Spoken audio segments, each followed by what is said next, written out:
My name is David Hampson. I'm a 7th grade social studies teacher at Finland Middle School. And let's talk about my students were using Google to be able to demonstrate their learning on the Roman Empire. The students had to research 2 physical features, 2 architectural advancements, and 2 territories that were conquered by Rome.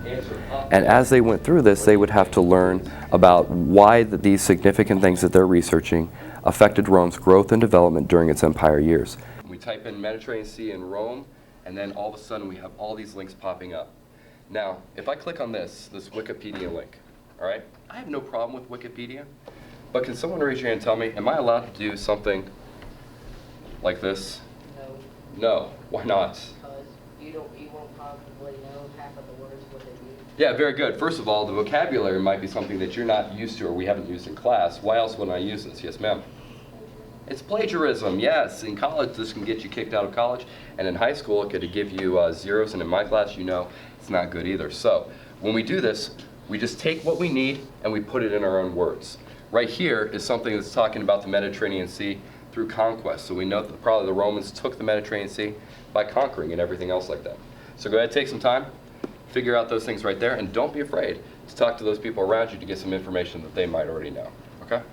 All right, so we just hit close, because this is just giving you hand counts. And then type in your first location of where you want to start. You can start anywhere in the world, but remember, when you're done, you need to start focusing on.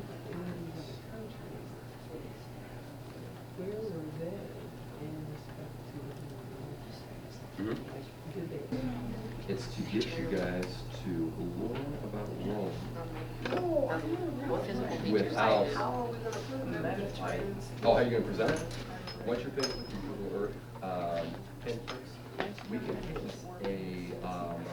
a little pin tab up there, and it will take you to those locations, and everything you wrote into those little things will start showing up. All we're doing is finding a solution. So if I put that right there. Pretty intense because. What else were you using? Yeah. Oh, you're So done? it was very important for. Oh, just.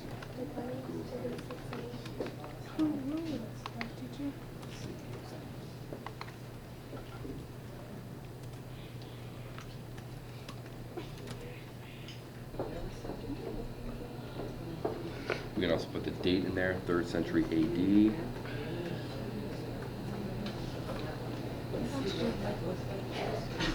No, it's not that I don't like it.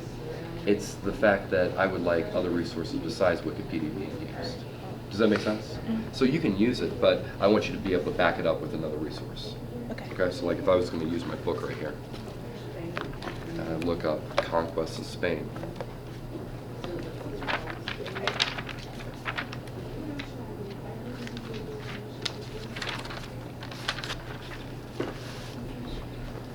We can say right here, in the beginning of their expansion and trade, Rome just had a little bit of Spain, but as time went on, they gained more and more territory over the Spanish, and then it talks more about how they used it for their economy and how they took things from it and used it for trade.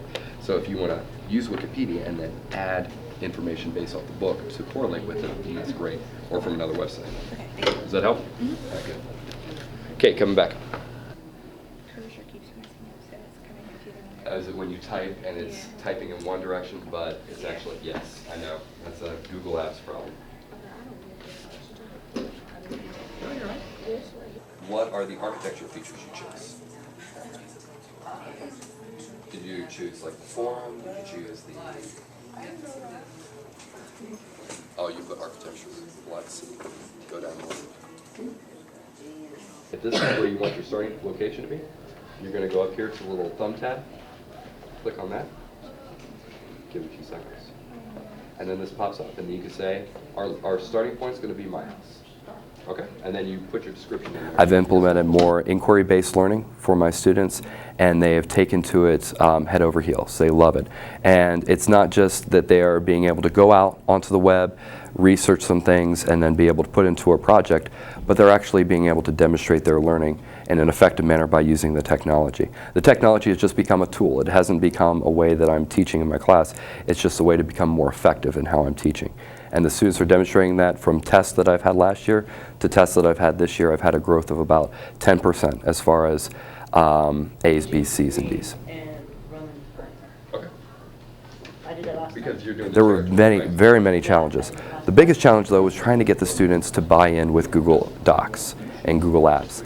They were used to using a word processor like Word or Pages or something like that, and to get them to buy into a new format was a little challenging. And when using a netbook, when they're used to using their PCs at home, that was a challenge as well. However, the students were really open to using these new technologies, and as we kept on going through the process and the learning curves and everything else like that, they were actually surprising us with how much they've learned and how much they were able to show us as teachers while using Google Apps and Docs and sites.